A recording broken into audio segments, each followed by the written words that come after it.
Hola, ¿qué tal? Soy Hugo López-Gatell, subsecretario de Salud del Gobierno de México.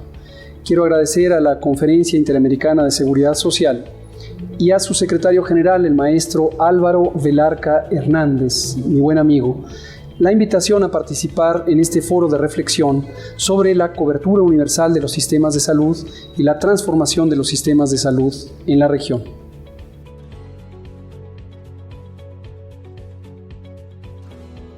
Los servicios de salud en México han sido históricamente deficitarios.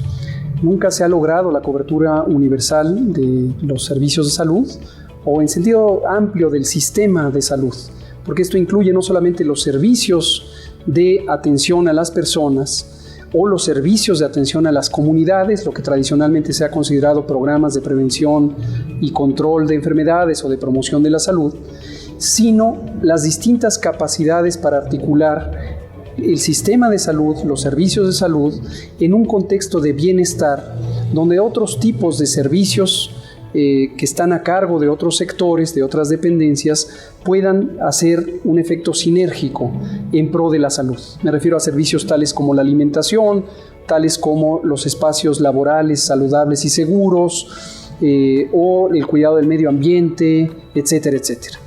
Entonces, en general, en México venimos arrastrando un déficit histórico. Durante el periodo posterior a la Revolución Mexicana, logramos un impresionante desarrollo de capacidades materiales, humanas, organizativas, de vinculación social, que llegó más o menos en los años 70 tardíos a un punto máximo de expansión y desarrollo.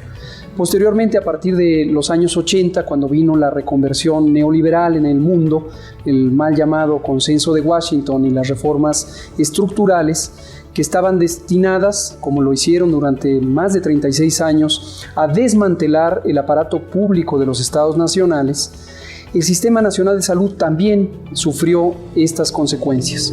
Y este desmantelamiento se expresó primero en una ampliación de la fragmentación que el sistema de por sí tenía, un sistema que fue estructurado a partir de la condición laboral, con el surgimiento del Instituto Mexicano del Seguro Social en 1943 y también de la Secretaría de Salud en el mismo año. Y esta fragmentación se amplió cuando se estableció el ISSSTE en los años 60 y también se dio una condición de aseguramiento específica para las y los trabajadores al servicio del Estado. Después otros servicios como Pemex, etc.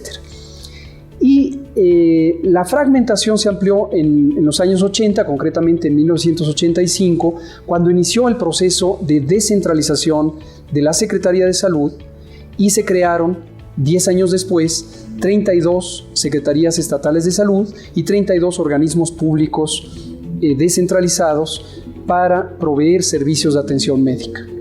Un asunto adicional fue la creación o el establecimiento en los años 2000 tempranos, en el caso mexicano en 2003, del régimen de protección social en salud, que fue la segunda ronda o la segunda generación de transformaciones neoliberales en la que se intentó profundizar la privatización, separando el financiamiento de la provisión de servicios de salud. Este mapa es muy importante tenerlo en cuenta porque cuando uno quiere abordar el problema de acceso a los servicios de salud, debe visualizar, primero, que nunca llegamos a la cobertura universal, segundo, que el empeño de tener la integración del sistema de salud para que se satisfacieran en su momento los derechos de protección de la salud y de otros derechos sociales, llegó a un punto de estancamiento en los años 80 y después un declive rumbo a el año 2000 que se profundizó hasta llegar al 2018. Los retos que enfrentamos hoy en el gobierno de la Cuarta Transformación, el gobierno que empezó y que encabeza el presidente López Obrador, que empezó en 2018, incluyen el lograr ampliar la capacidad instalada del Sistema Nacional de Salud a partir de un déficit muy grande que se fue exacerbando en ese periodo que he mencionado, de los años 80 en adelante. ¿Cuál es este déficit? Es un déficit de capacidad instalada en la infraestructura. hospitales, clínicas, unidades de medicina familiar, unidades móviles, ambulancias, equipamiento de las instalaciones. Hay una gran obsolescencia e insuficiencia en esta dimensión. Pero una quizá más difícil de subsanar es la de las personas, la de los profesionales, hombres y mujeres profesionales de la salud. El personal médico, el personal de enfermería, el personal de apoyo en distintos servicios fundamentales como el trabajo social o incluso en el campo administrativo especializado para las unidades de salud. También lo es en la salud pública. La salud pública mexicana ha tenido el gran problema de que nunca se desarrolló en un espacio propio, complementario de tú a tú con la atención médica, con la atención individual. Venimos arrastrando un paradigma muy mediocre, muy limitado, en donde se conceptualiza a la salud pública como el ámbito de la prevención y el control de enfermedades, con un modelo de programas verticales que hemos heredado desde los años 50 del siglo pasado y que no ha tenido una visión integral para ser un mismo elemento con la atención médica, la atención clínica, pero además en vinculación con el amplio concierto de los servicios del bienestar. Para dar cifras, tenemos un déficit acumulado de 250,000 personas profesionales de la salud. Esto no va a ser fácil repararlo, ni nos va a llevar pocos años, nos va a llevar muchos años en lograr formar esas capacidades. Y este dato que doy es exclusivamente para el personal de atención clínica. Posiblemente en el campo de la salud pública tengamos un déficit también comparable, a lo mejor de unas 50 o 60,000 personas que necesitan ser profesionalizadas y necesitan ser reclutadas en puestos específicos de la salud pública.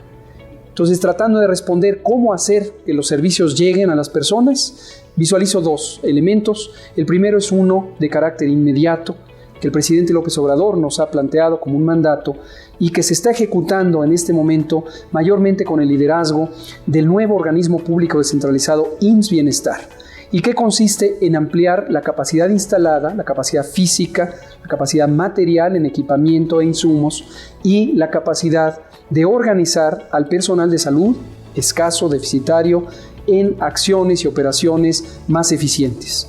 Lo segundo es un elemento de coordinación.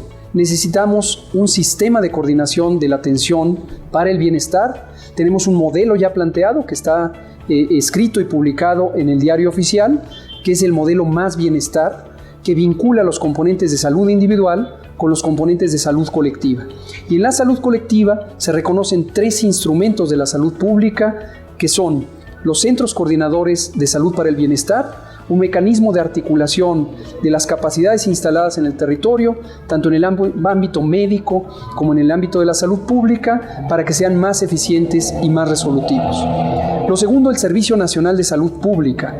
El Servicio Nacional se plantea como una corporación humana, en donde todas y todos los trabajadores de la salud pública tienen un papel que jugar, pero lo deben hacer de manera coordinada, sin estas fragmentaciones a la que llevaron los programas verticales y con una visión integral de la salud y el bienestar, también articulada con el mundo clínico.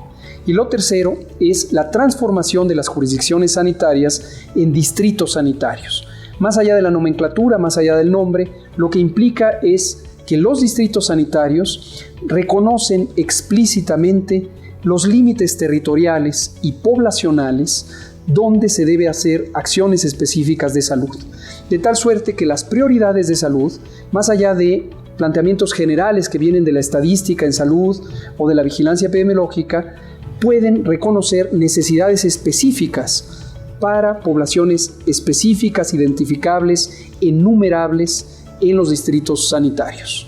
Y por último, tenemos el tercer componente, que es un componente de acción inmediata que requiere elementos tanto de modificación de los riesgos para la salud a través de la regulación sanitaria, a través de la modificación de los entornos de vida en las escuelas, en el comercio, en la alimentación, en el ambiente natural o el ambiente construido, para poder disminuir la escalada que tenemos de múltiples daños a la salud, agudos y crónicos, que son producto de este modelo de vida impulsado también por el modelo neoliberal en la economía y en la política.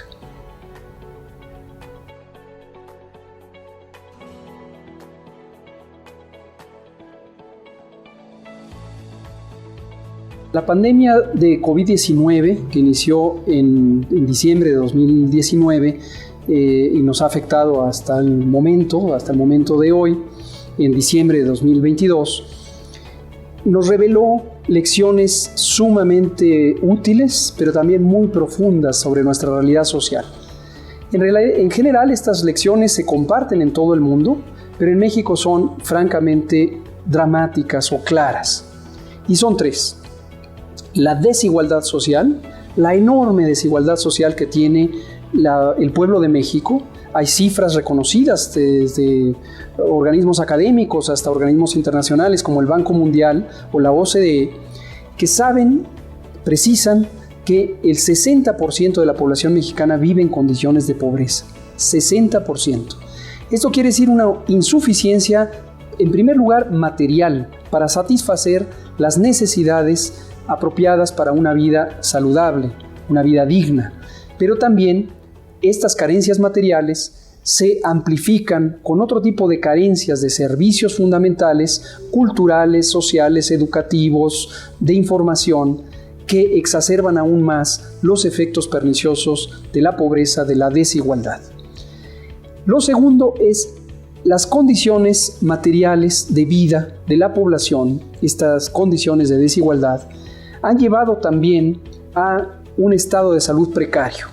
La población mexicana tiene desde hace al menos 15 o 20 años un perfil de morbilidad y de mortalidad caracterizado por lo que en su momento se ha llamado el estado posttransicional, que consiste ya en un predominio claro de las enfermedades crónicas no transmisibles. Nuestros primeros lugares en la lista de muertes son diabetes, enfermedad cardio y neurovascular, enfermedad crónica del hígado, múltiples cánceres, lesiones de causa externa, etc. Y este perfil de mortalidad y morbilidad condicionó, y esto fue una especie de sorpresa para el mundo, aunque no del todo, porque científicamente se podía anticipar, porque una enfermedad aguda infecciosa como COVID-19 afectó en mayor grado a las personas que padecen obesidad, sobrepeso, diabetes, enfermedad cardiovascular y pulmonar, etc. Las enfermedades crónicas que fueron en escalada desde los años 80 a partir de un cambio en el estilo de vida por la alimentación no saludable principalmente. Lo tercero es las deficiencias de nuestro sistema de salud. Como ya lo relaté, tenemos un déficit acumulado, un sistema que fue desmantelado en su componente público, que es el principal, que es poco efectivo y poco eficiente por su fragmentación, y que fue un reto enorme lograr reconvertir los hospitales y lograr poner en práctica las maniobras de la salud pública para la atención comunitaria a fin de mitigar el impacto de COVID-19. Entonces, el COVID-19 no hace más que ratificar lo que ya se había planteado por el gobierno de la Cuarta Transformación como el crudo diagnóstico de la realidad social y de un sistema de salud que estaba en ruinas.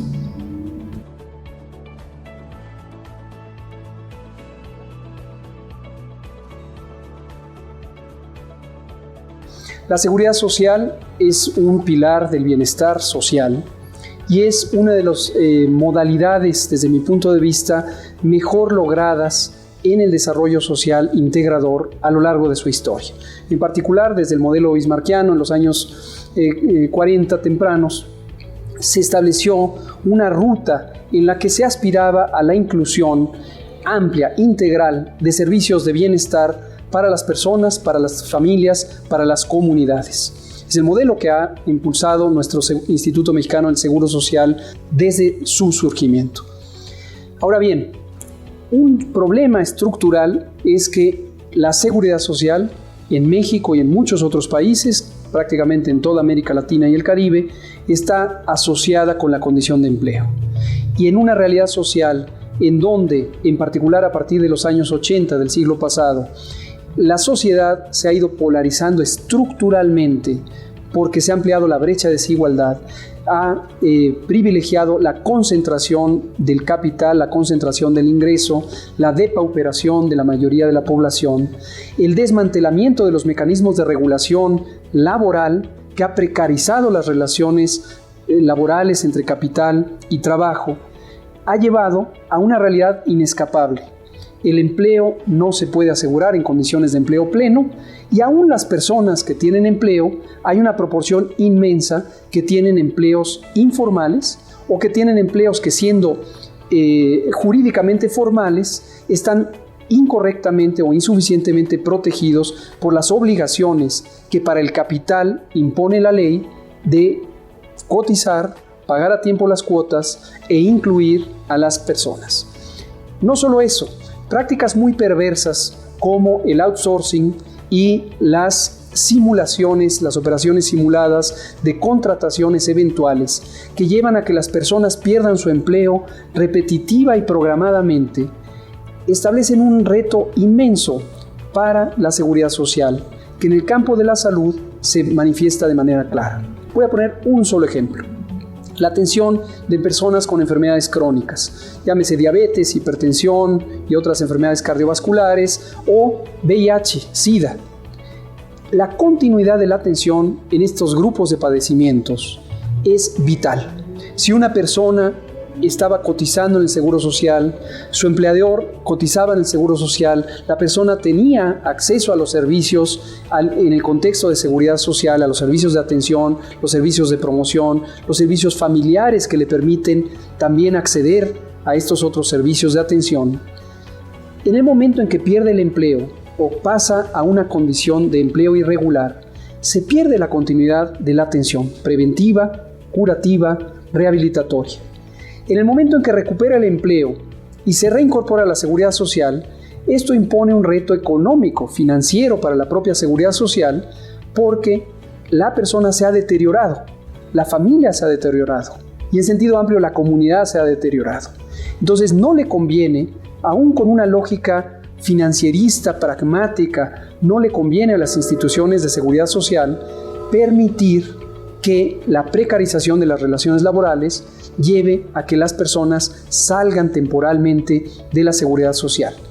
¿Qué se podría hacer? Y yo pienso que esta es parte de la agenda positiva que la Conferencia Interamericana de Seguridad Social puede seguir impulsando. Buscar modelos en donde el aseguramiento progresivamente vaya desvinculándose de la condición de empleo.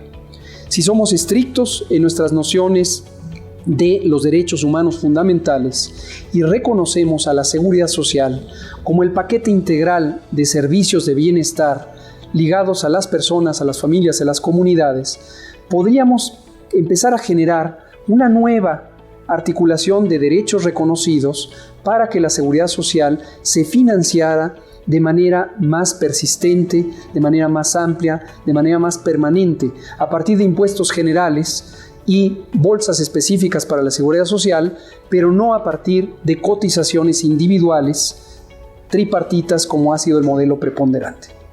Muchas gracias.